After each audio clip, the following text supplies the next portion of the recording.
I've been planning to do a stream for a very long time, but I never got around to it. And today I decided that the time has come. So bear with me, since this is my first stream on YouTube for the channel Wake Up Look and See, which is otherwise known as Testifying of God.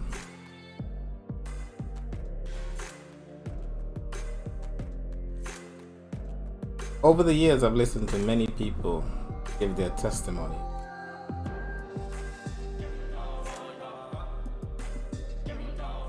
Some of them were very interesting. Some of them were a bit fanciful.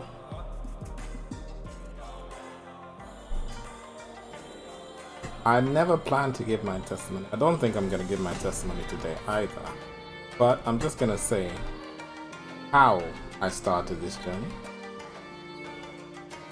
and what I'll be presenting going forward after a few years of studying and quite I want to use the word interesting, but it's quite a difficult journey. One woman, she put it to me the other day, she said, following Jesus is not as easy as they make it out to be. And that's the first person who has actually said it out loud in that manner with some sincerity. Because many say just follow. But truly, when you start following, you do find out that it is not so easy to follow. The world doesn't make it easy. If the world made it easy, it would be very easy. Anyway, let me get back on topic.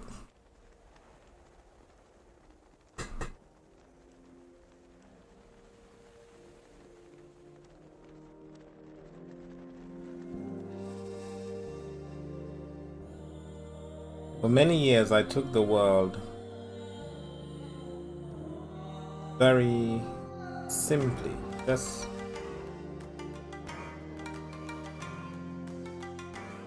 superficially.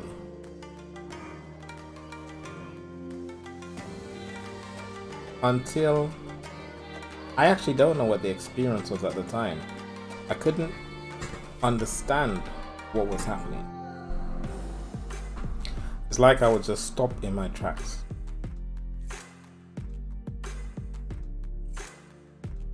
It's as if something was blocking my path and I couldn't go forward. And I'm speaking to things in life, you know, like anything I tried my hand at just wouldn't work.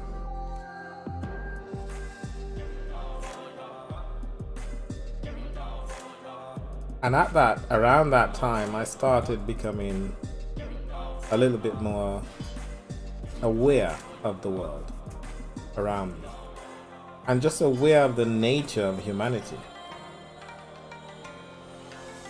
And it was like a flood pushing me in a direction.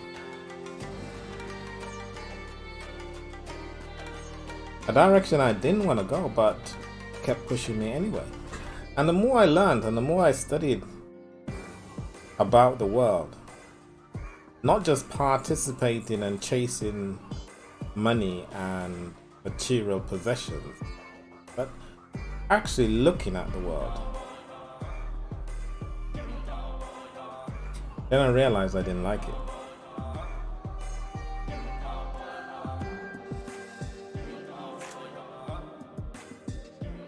And then I had an awesome experience. And I won't go too deep, I won't go deep into this at all.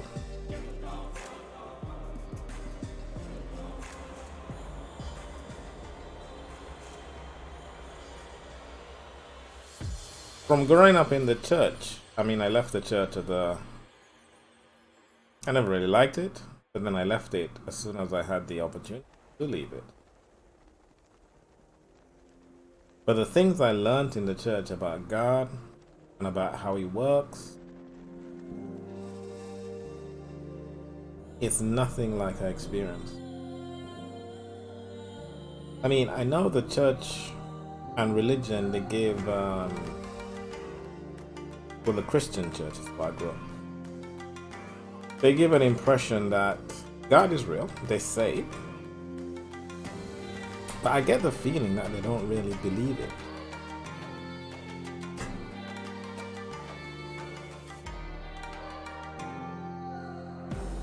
Because their words say one thing, but then their actions show something totally different. It shows me that they have no actual faith, trust, or believe in the things that they say. Because they fall back right into the world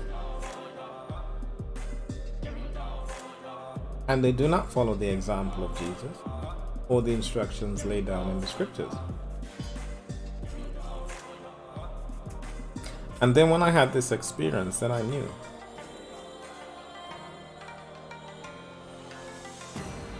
It doesn't matter what doubt creeps in my mind because of the problems I suffer for following this path.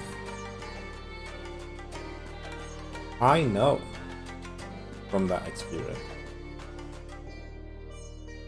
that God is real.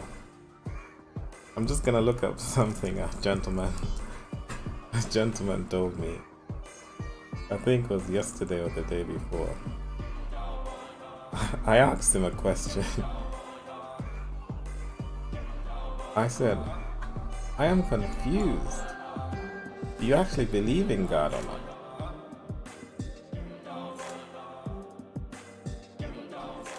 And the gentleman, he gave me an amazing answer.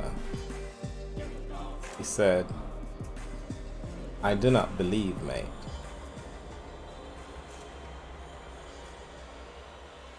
Belief is for those that lack faith. I know of God, hence I am in the faith.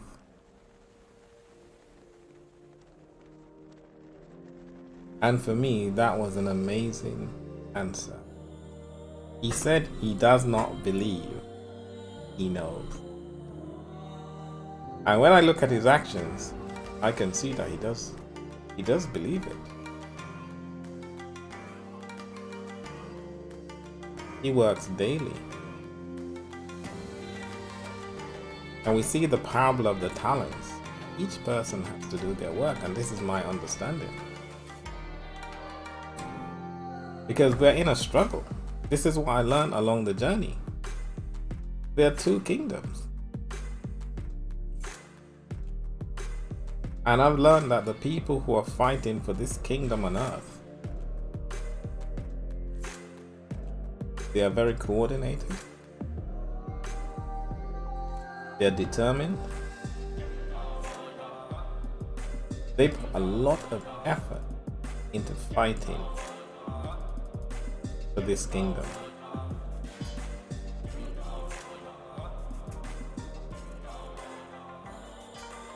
And one of the things I do understand from many years of study and searching, well, I say searching, but it's study and then searching for the truths. I already know God is there, but you have to search His Word, and you have to search for more understanding about it. One of the things I learned is that if that kingdom on earth didn't work so hard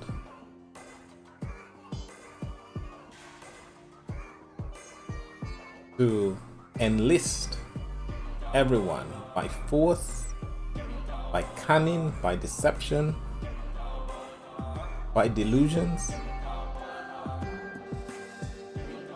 that kingdom would fall apart very quickly.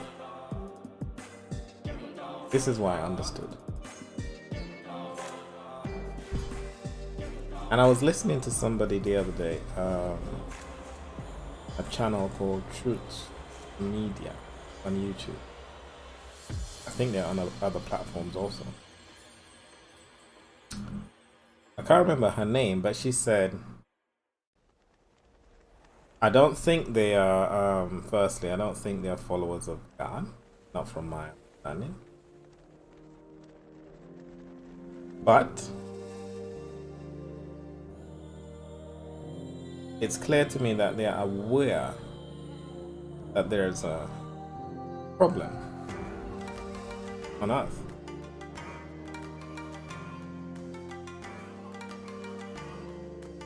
And they made, she said something that, to the effect that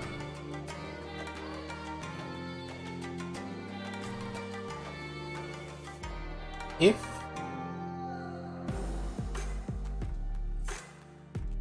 I can't remember it verbatim, I'll be honest with you. I remember the point of what she said. If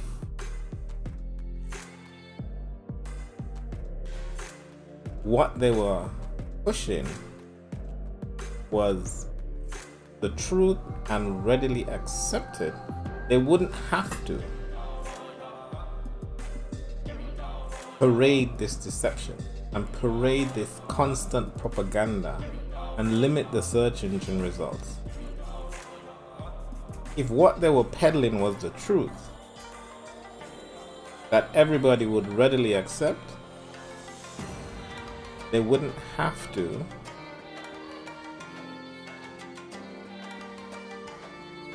control the information available to everyone. And it shows that their kingdom is not the correct kingdom. Because they have to put a humongous effort in deceiving the people, in limiting their access, in steering them, in order to get them to go along with their king.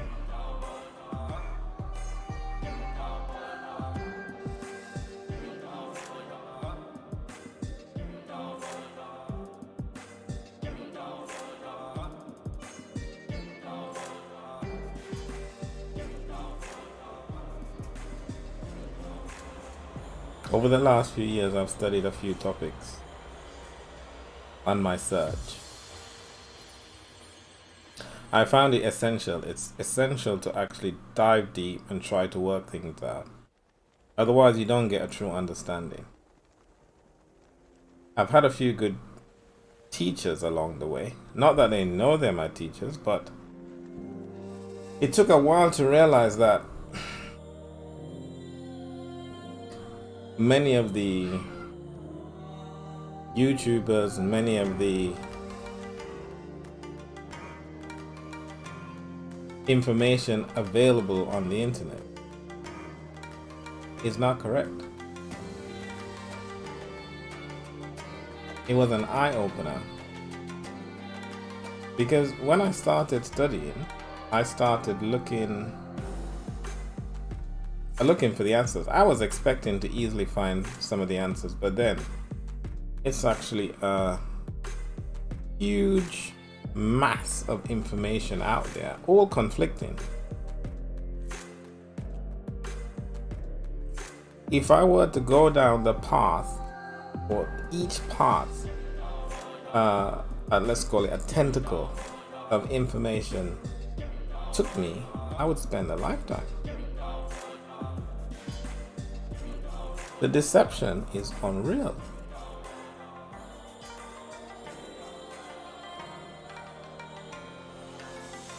Then I started to get an inkling as to what the scripture was saying, that Jesus says, I am the way, the truth, and the life. No man comes to the Father unless it's through me. Unless I guide them. That's what he's saying. And I didn't fully understand it until I started looking for the Father. And the more I looked, the more obstacles there were. And I must say, I had an amazing experience, because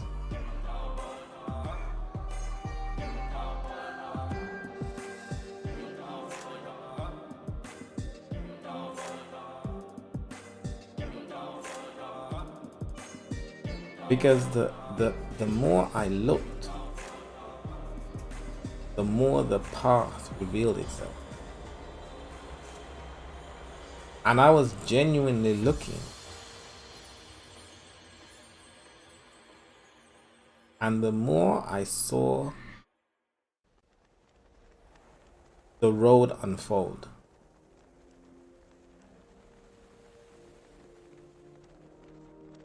and this is what I'm going to do. I'm going to present going forward the information that I learned along my journey. I'm not saying my journey is finished,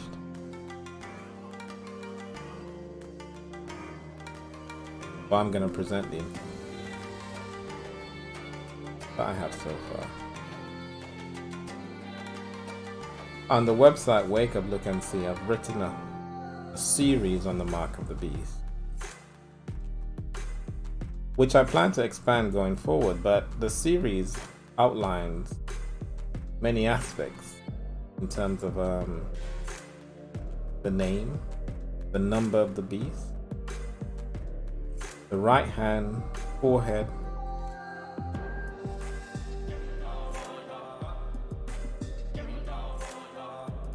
and he outlines exactly what the mark is.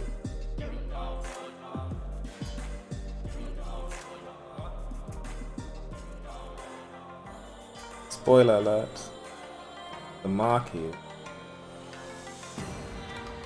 who you worship. But worship, the word worship has been distorted meaning. And the scriptures, I say the scriptures because for me the scriptures is not just the 66 book Bible, but all the scriptures that were given by God. Not what any organization decided to assemble and present as the only thing that's valid.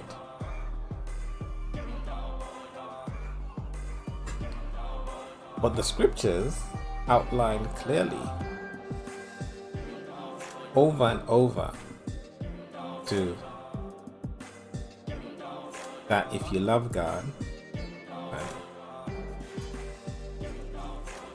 you love me, keep my commandments. And my commandments are not grievous. He's saying clearly what is required. I understand there's this thing about the old and new covenant.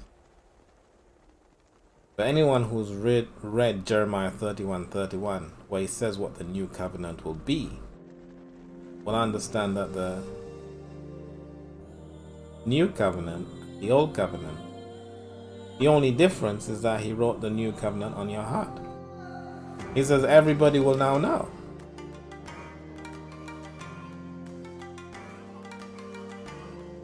So that in itself is a massive deception. I may well talk about that going forward. Now the next thing I will talk about is the Lucifer deception. I shouldn't say the next thing, but I'm going to talk about all of these topics but in random order. Now why do I say Lucifer deception?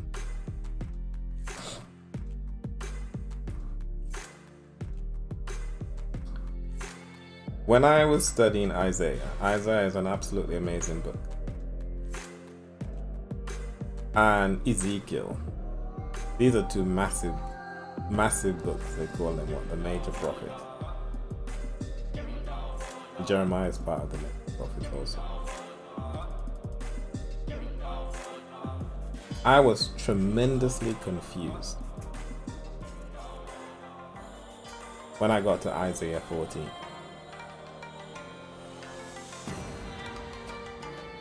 Because I couldn't understand how he was speaking about Nebuchadnezzar, and then all of a sudden it switched to Satan by using the word Lucifer. Then I read Ezekiel 28 and I was confused again, because that's another book or chapter that's used to establish the Lucifer doctrine, or the Lucifer as Satan doctrine.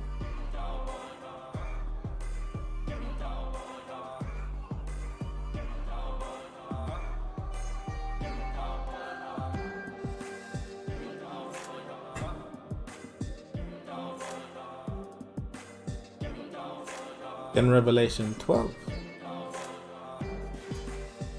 And when I looked outside of the framework of religion or any doctrine that's been taught, the information I found in the scriptures teach something. I know a lot of people will say it's heresy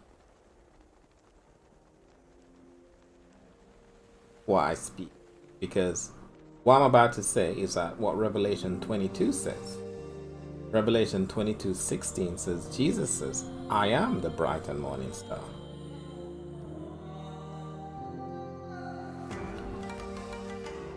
So why does everyone say Satan is the bright and morning star?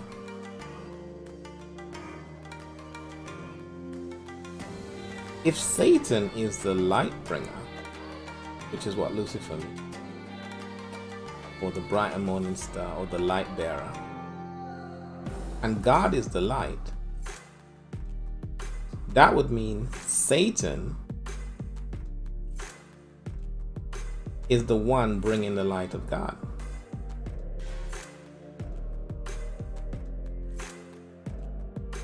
I mean, that's just reasoning, that's just logic. If Satan is the light bringer, and we are supposed to be like candles on the mountaintop, meaning candles within the cities and within the nations, so that everyone can see who God is,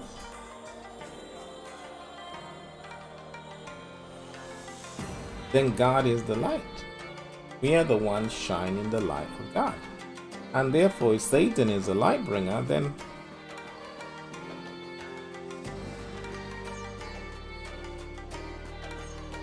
Satan is the good guy, which goes contrary to everything else within the scripture. But then when you look at the evidence of Isaiah 14, Ezekiel 28, and Revelation 12, which are the main pillars of Lucifer being Satan, it doesn't add up. They do not say it. The next thing I'll present is the end of the world, because many people, I've written a few articles on this. Quite a lot of information available, even within the 66 book Bible. But I'm not only a subscriber of the 66 book Bible, I do believe in the Apocrypha, early Christian writings, and some of the other books. I can't pronounce the word, Pseudographia, which has the book of Enoch, the Jubilees, the book of Jasher.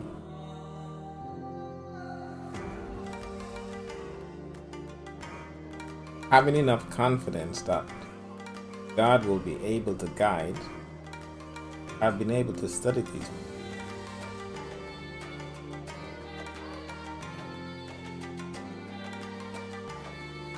And one of the things that's come out, there are several points that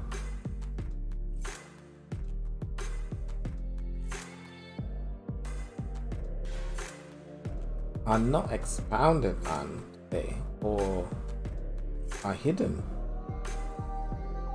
in the sense that what happens when you die. Many doctrines say that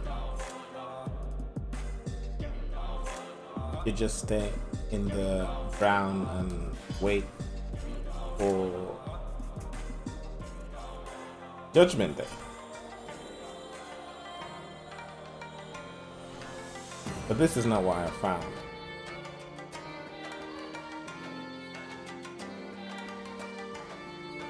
I found that the books in the Bible were assembled in that manner in order to hide the truth. The truth can be found within it. But what they have done is they've tried to make it a little bit more difficult. Much of my evidence still comes from the 66 book Bible. A lot of it comes like I said, outside the Apocrypha and the Apocalypse of Paul.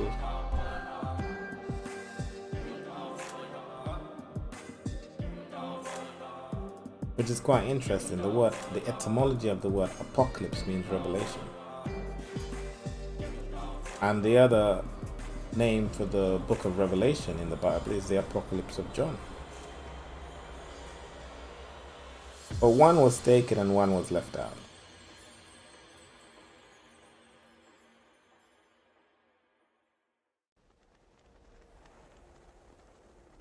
Yeah, one of the other points that comes out of the end of the world is, why hasn't Jesus returned even after 2,000 years? But the example is given.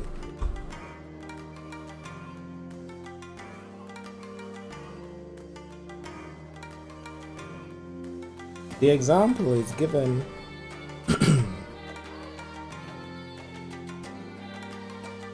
and the perfect example is the destruction of Sodom and Gomorrah and these cities, where God said He will not destroy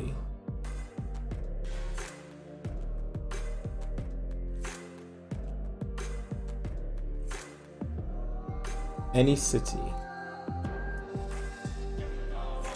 if there are even 10 righteous left in it.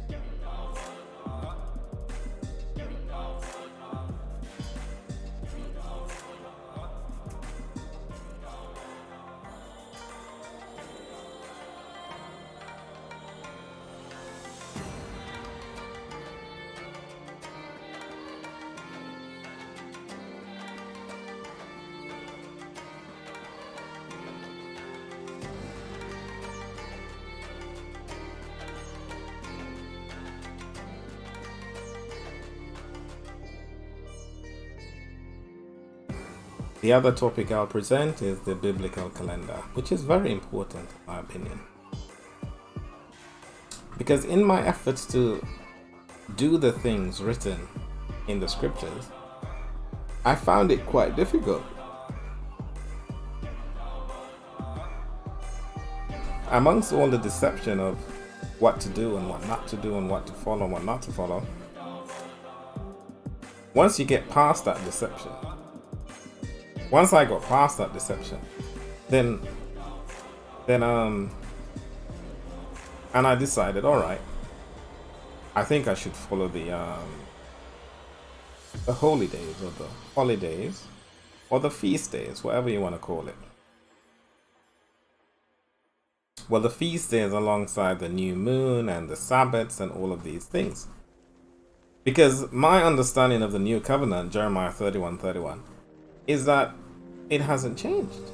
Simply the covenant was written on their hearts, giving everybody an understanding of what is required,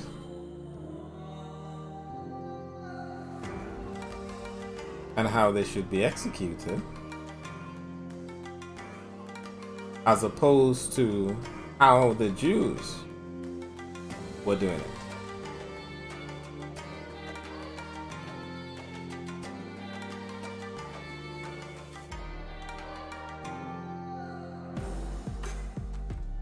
Then if this is the case, and Jesus even ate Passover before he died,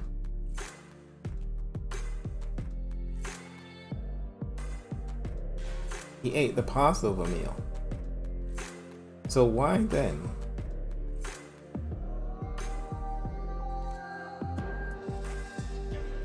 would the feast days be done away with? Well, I'll give information about this. But in order to observe the feast days, we need to understand the calendar. It's quite interesting because many institutions go against the Roman Catholic Church and the Vatican. Yet the calendar they use, the Gregorian calendar, is a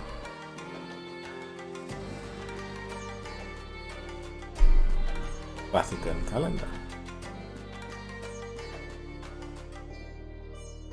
Now, not just to go against the Vatican, but when you look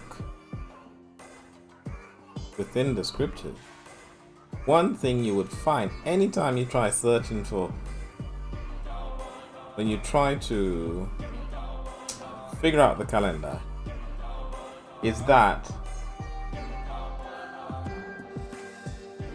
with the current 365 and a quarter days, and the week being 7 days, and the scriptural week is 7 days, you would find it very difficult, very, very difficult to go back and figure out when the year starts and so forth and so forth. Why is that? That is because 365 days is not a multiple of 7. You always have an extra day at the year. Multiple. The other books, quite a few of them actually, establish clearly that the biblical calendar has 364 days, which would be a multiple of 7, which would then mean that you don't have to do a tremendous historical calculation in order to work things out.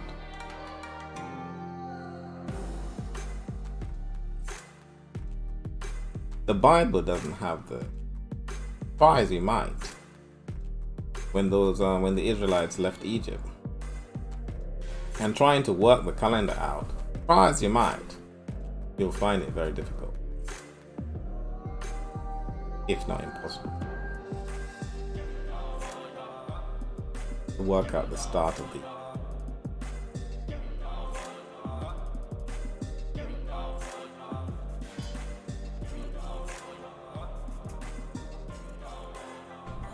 Extremely difficult.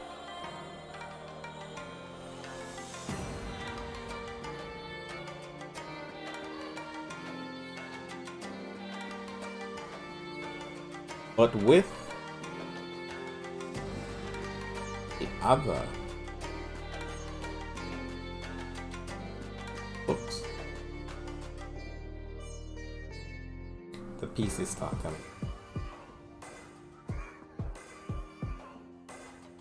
And that's one of the topics that require, it does require a lot of effort, but it is very important if you want to observe the things of God.